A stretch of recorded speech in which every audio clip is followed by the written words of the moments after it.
Salam Nusantara, Rahayu untuk seluruh kisanak yang ada di Indonesia.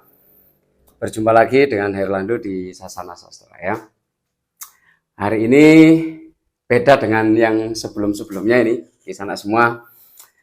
Seperti yang kisanak ketahui, di depan saya ada sesajen ya.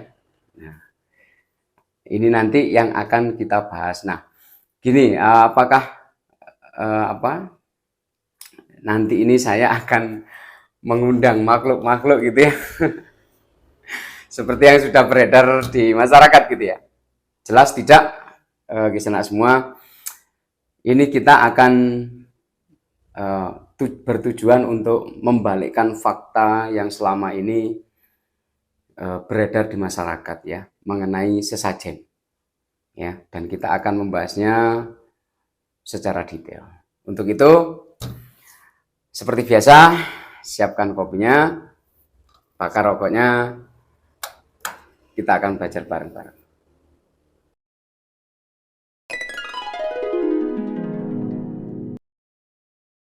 Baik, kisanak semua, seperti fenomena di masyarakat ya tentang sesajen itu sangat negatif sekali ya. Jadi sekali lagi tujuan pembelajaran di sini dengan saya memberikan sebuah media seperti ini adalah untuk menunjukkan bahwa apa yang selama ini beredar di masyarakat itu salah ya. Nah, kalau kita ketahui bahwa sesajen itu secara umum itu ada dua ya, sajen ageng atau sajen agung ya, sajen gede, kemudian juga sajen alit ya. Dan ini adalah contoh sajen alit ya. Orang Jawa biasanya mengatakan ini adalah sandingan ya. Dan sandingan ini biasanya digunakan pada waktu Jumalegi ya, Jumat Legi gitu ya, yang bertujuan untuk mendoakan para leluhur ya, atau mungkin sanak saudaranya yang sudah meninggal dunia ya. Jadi dari sini, dari pengertian ini, dengan tujuan untuk mendoakan, pastinya kita sudah punya pandangan baik ya. Ini akan kita jelaskan satu persatu mengenai makna dari sajen itu sendiri. Dan tentunya tadi saya katakan bahwa ada sajen kecil ya, atau sajen alit, dan sajen ageng, sajen gede. Tentunya juga antara sajen ageng dan sajen alit itu tidak berbeda ya, hanya untuk sajen ageng banyak sekali fitur-fitur yang mengikuti gitu ya. Nah, di sini saya menggunakan sajen kecil yang sering digunakan sebagai sarana mendoakan arwah para leluhur sanak saudara yang sudah meninggal. Dan ini yang beredar di masyarakat Jawa pada masa dulu yang paling banyak, yang dan sekarang kayaknya sudah berkurang karena salah satunya adalah karena pengertian yang keliru ya. Nah, dari situ di sana yuk kita akan bahas kenapa sih sajen atau sandingan ini ada nasi, kemudian ada kue, kadang juga ada buah ya, kemudian ada semacam ini orang Jawa mengatakan suru ya, baku susur gitu ya, yang biasanya dipakai untuk mbah-mbah kita yang ninang gitu ya. Kemudian ada kopi, ada air putih, terkadang juga teh ya. Kemudian juga ada dupa. Dan ini semua ini juga ada di sajen gede atau sajen ageng tadi. Nah, kita akan bahas satu-satu. Sebenarnya makna ini apa? Ya. Orang Jawa itu sekali lagi memberikan sebuah makna itu berdasarkan filsafat ya, sanepan kalau bahasa Jawanya ya. Nah, di sini pun juga seperti itu. Dan ini sebagai wujud rasa syukur kita ya kan, kepada Tuhan Yang Maha Esa. Ya. Dan juga untuk memperingati sebagai sekali lagi untuk sanak saudara atau para leluhur yang sudah kembali ke alam Tuhan. Nah, yang akan saya bahas satu adalah kopi. Ya, kopi. Kenapa harus kopi? Kopi itu adalah perlambang. Ya. Kopi itu dilambangkan sebagai seorang laki-laki. Dan air putih, terkadang juga teh, itu adalah perlambang perempuan. Yang dimaksud di sini adalah laki-laki itu adalah ayah, bisa juga kakek atau buyut laki-laki. Demikian juga dengan air putih, diwujudkan atau diperlambangkan sebagai seorang ibu, ya, seorang nenek, atau juga buyut perempuan. Ya. Itu. Kemudian di sini ada kinangan, ya, yang berisi baku susur, orang Jawa mengatakan. Kemudian juga ada sirih, ya, jambe, dan ini biasanya dipergunakan untuk nginang. Ya, nginang itu kita ketahui bahwa yang sering nginang dulu adalah kaum perempuan, mbah-mbah kita dulu, ya. Nah, jadi kinangan ini perlambang untuk seorang perempuan, seorang ibu lagi. Kemudian ada satu, ya, ini rokok. Rokok ini adalah perlambang seorang laki-laki, dalam hal ini ayah, ya. Kemudian ada ini yang namanya sari bumi, ya. Ada kue, ini kue modern. Kalau zaman dahulu biasanya kita pakai apem, masyarakat Jawa, ya. Bisa juga buah, gitu ya. Yang jelas sari bumi. Kemudian ada lagi nasi, dan ini pun juga sari bumi, ya. Kemudian ada lagi dupa. Ya. Dupa ini juga sebagai pelengkap dan memiliki makna juga.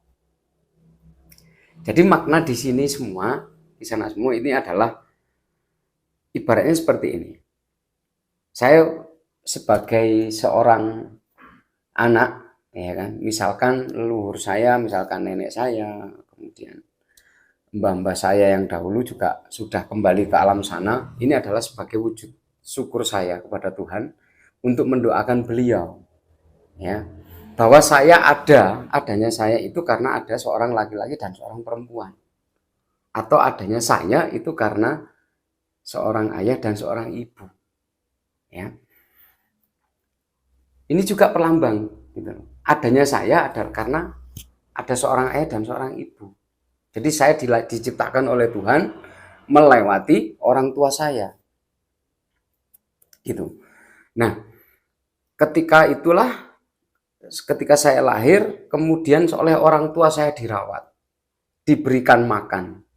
Diberikan makan ini adalah perlambang sari bumi. Saya bisa tumbuh dan berkembang itu karena sari bumi, dari makanan yang saya makan, yang diberikan oleh orang tua saya. Gitu. Kemudian apa makna dupa? Gitu. Ketika saya sudah tumbuh dan berkembang, saya menjadi seorang yang dewasa, saya tidak boleh selalu ingat tentang material, hal-hal material, tapi juga harus ingat alam lain, ingat kematianmu, karena hidup sementara, seperti itu. Ya, jadi kalau kita lihat perlambang dupa ini adalah hidup, ya. Dupa ini hidup, kemudian asapnya naik ke atas, ya. Jadi ketika orang hidup jangan melulu ingat atau melulu cari uang, ya kan, melulu bekerja, melulu bucin, pacaran dan lain sebagainya, gitu ya. Tetapi juga harus ingat tentang yang kuasa. Ibadah dalam hal ini dimasukkan seperti itu. Jangan hanya cari kesenangan saja, ya. Nah, kalau kita rangkum semua ini dari sarana ini di sana semua, sungguh sangat luhur sekali makna yang terkandung di dalamnya, dan ini diajarkan oleh para leluhur kita zaman dahulu, ya.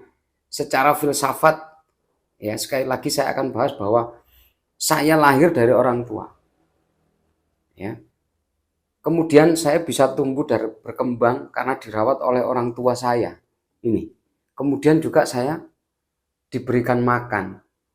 Gitu. Saya bisa tumbuh dan berkembang. Dan setelah saya tumbuh menjadi orang yang dewasa, saya juga tidak boleh ingat dengan kesenangan saya saja. Tapi kamu juga harus ingat Tuhan. Istilahnya seperti itu. Ya. Ini adalah makna yang sangat luhur sekali yang diajarkan leluhur kita. Ini berkali-kali saya omongkan karena kalau kita lihat fenomena sekarang dengan adanya sesajen ini, ya, selalu disalahartikan bahwa ketika ada orang menggunakan ini, sarana ini, pengingat ini, dikatakan mengundang setan, mengundang jin, mengundang hantu, dan lain sebagainya. Gitu. Kemudian ada orang lagi mungkin melihat bahwa ini, kenapa sih kok bikin ini kan zaman modern gitu kan, kenapa kok bikin? Justru ini adalah pengingat. Gitu. Dan ini toh bukan kita buang, nanti akan kita makan.